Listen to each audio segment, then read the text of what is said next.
Look at this frog. Yes, it's frozen. It's not moving anymore. It's not breathing. Doesn't even seem to be alive. This tiny creature balances life and death because it has a unique ability.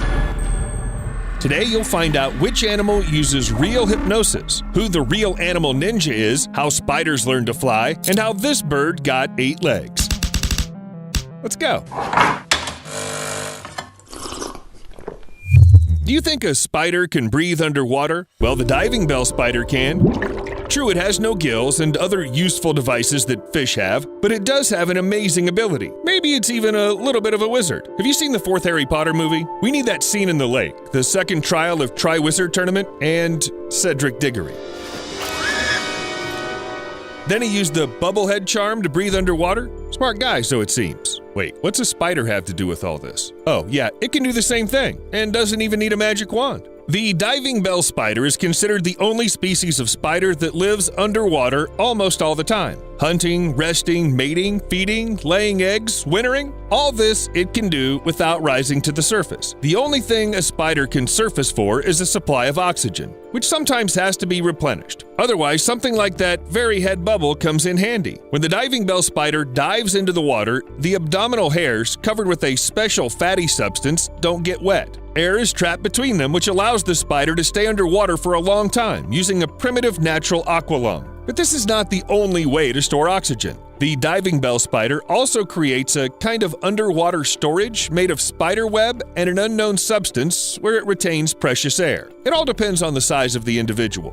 While some spiders have learned to hold their breath with their webs, others have mastered flight. Welcome to the arachnophobe's nightmare. Some of these creatures can actually fly. Or rather, they sort of float in the wind. Using a web, they can rise several kilometers into the air. And what's more, some of them are even able to float across the ocean. At least that's what scientists think. Compared to the spider's web, the air is similar to a thick liquid, so the effect of gravity is easily neutralized by what can be called the stickiness of the air. It's pretty hard to drown when you're floating jelly. Also, only small and very light spiders can fly. By the way, this is a completely conscious action. Before flying, spiders test the wind by lifting their front paw. They test it. They prefer a breeze of about 11 kilometers an hour. Only one question remains. Why, in fact, is all this happening? Well, despite the fact that scientists still don't know everything about spider flight, it seems that the reason is simple colonization. The young ones go on flights to find suitable places for themselves and to give life to a new generation. Well, and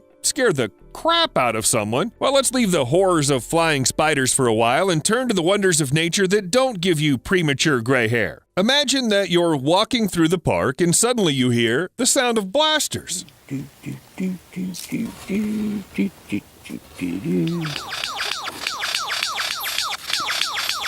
Seriously, the stormtroopers are missing again. Wait, why would there be stormtroopers near my house? No, you're not crazy. There's just a lyrebird lurking somewhere in the bushes. Lyrebirds are amazing creatures that can imitate natural and artificial sounds with amazing accuracy. In general, it absolutely doesn't matter for them whom or what they imitate. Other birds? Sure. Koalas? Yup. Dingoes? No problem. A chainsaw giving someone a total immersion in a horror movie? Why not?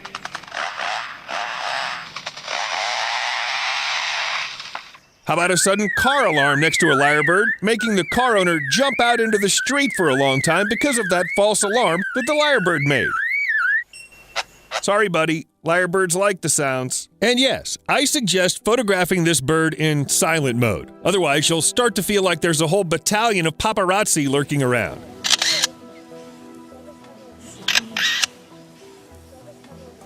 Dogs barking, babies crying, cell phone ringtones, fire sirens, even the sound of a human voice. Nothing seems impossible for the lyrebird. They even know how to teach each other different sounds. There was a known case where a man played the flute next to his domestic lyrebird, and the latter then sang the melody to his wild congeners in the park. Oh yeah, I forgot to tell you where this bird lives. You probably guessed it. Australia is home to some truly amazing creatures. Unlike lyrebirds, onychophorans or velvet worms are also found outside of Australia. If you run your finger over an onychophorus body, it feels like you're touching velvet, but it's better, perhaps, not to touch them. The cuter the caterpillar, the more poisonous it usually is. However, the ability of velvet worms isn't in the venom at all, but in the way they hunt. Spotting a potential dinner, they just shoot a special slime at it. Ugh. Like from cannons. Only instead of cannons, they have glands near their mouths. Believe it or not, they can shoot at a distance of up to 1 meter. A single shot is usually enough to cover the victim completely. While the mucus solidifies, the insect can't get out of it,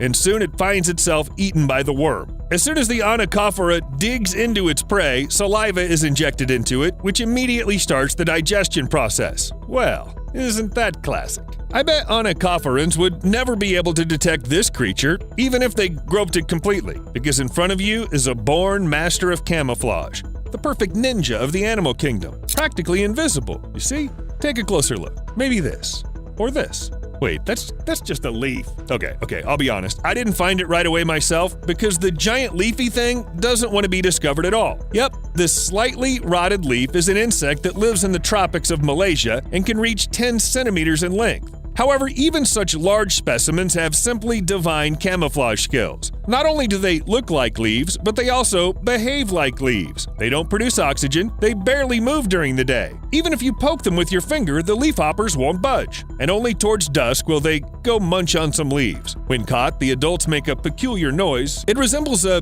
bee's buzzing sound and scares away a lot of predators. You think it's a way to protect yourself? But who needs to grow teeth or any poisonous hairs when you look like a leaf? And behave like a leaf.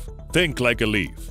Be like a leaf. Actually, you know what? I think I finally found living confirmation of the expression, you are what you eat. By the way, if that expression really works, then honestly, I won't even speculate on what this lizard ate, but it can walk on water. Or rather run, very fast. It looks insanely funny. Did you get it? Yeah. I don't know why, but I can't watch quietly as it runs away. And here's another fact for you. This lizard is called the common basilisk. Just imagine that it's not a giant snake crawling through the pipes inside Hogwarts, but something's running. And it's that. It seems that such a choice of monster would slightly undermine Slytherin's credibility.